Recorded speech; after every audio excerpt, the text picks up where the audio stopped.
Good morning students. अब हम solve कर रहे हैं क्वेश्चन नंबर 50 फंडामेंटल्स वाले चैप्टर का।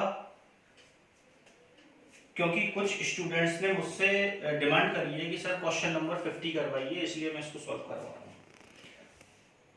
एक बार क्वेश्चन पढ़ रहा हूँ मैं।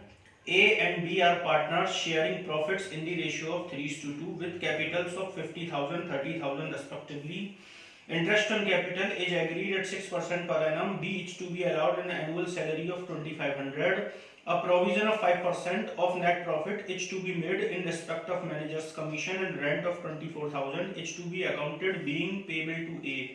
Profit for the year before manager's commission and rent to A was 39,000.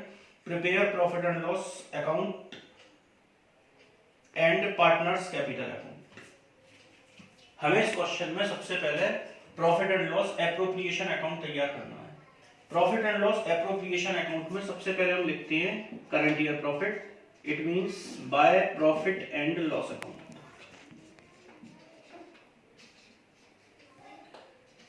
देखिए करंट ईयर का प्रॉफिट गिवन है 39,000 बिफोर चार्जिंग एनी एक्सपेंसेस। अब जब हम P&L एप्रोप्रिएशन अकाउंट बनाते हैं तो दो बातें हमें याद रखनी चाहिए कि या तो जो आइटम हमें इसमें शो करना है वो एप्रोप्रिएशन ऑफ प्रॉफिट होगा या फिर वो आइटम चार्ज अगेंस्ट प्रॉफिट होगा। एप्रोप्रिएशन ऑफ प्रॉफिट वो होता है जो पार्टनर्स के बीच में बंटना चाहिए और जो P&L एप्रोप्रिएशन अकाउंट में शो किया जाना चाहिए। चार्ज अगेंस्ट प्रॉफिट वो होता है जो कि बिजनेस का जनरल एक्सपेंस होता है या बिजनेस का इनडायरेक्ट एक्सपेंस होता है, वो प्रॉफिट में से तो माइनस किया जाएगा लेकिन profit and loss appropriation account में शो नहीं किया जाएगा। जैसे इस क्वेश्चन में बोलता है कि rent of 24,000 is to be accounted being payable to A. 24,000 रुपए का एक रेंट पे करना है ए के लिए। रेंट पे किया गया, बिजनेस के लिए रेंट पे किया गया। This is an indirect expenses, not appropriation of profit.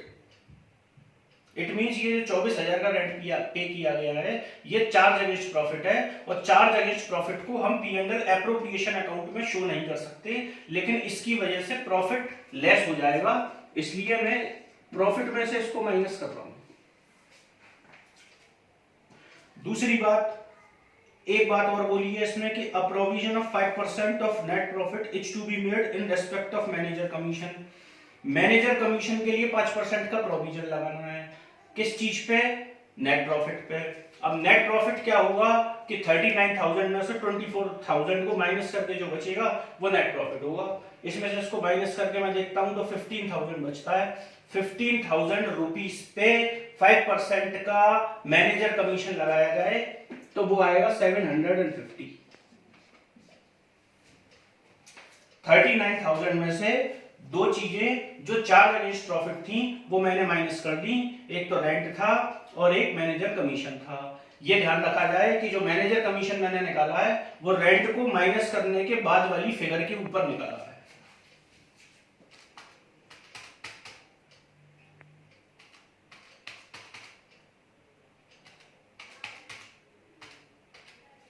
Now the balancing figure is 14,250.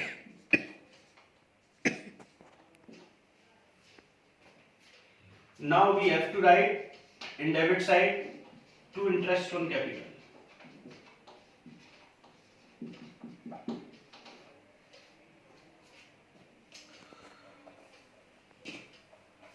The capital of A is rupees 50,000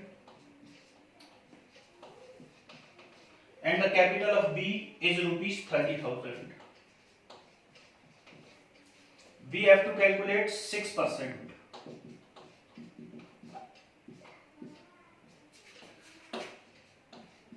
A के लिए आ रहा है 3,000 और B के लिए आ रहा है 1,800।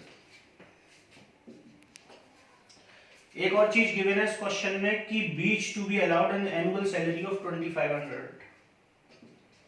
डेबिट साइड में लिखेंगे to be salary, annual salary of 2,500।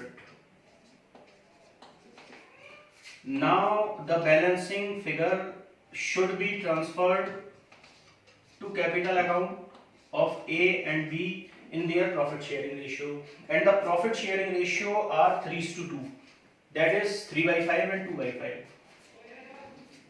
The balancing figure is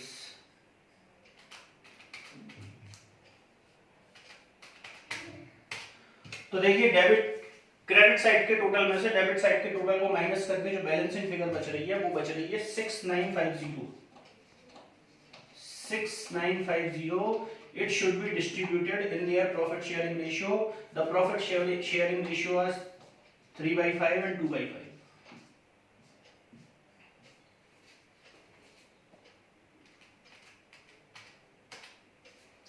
4170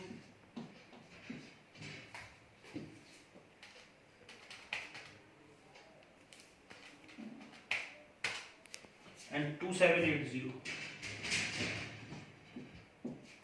and the total is 14,250.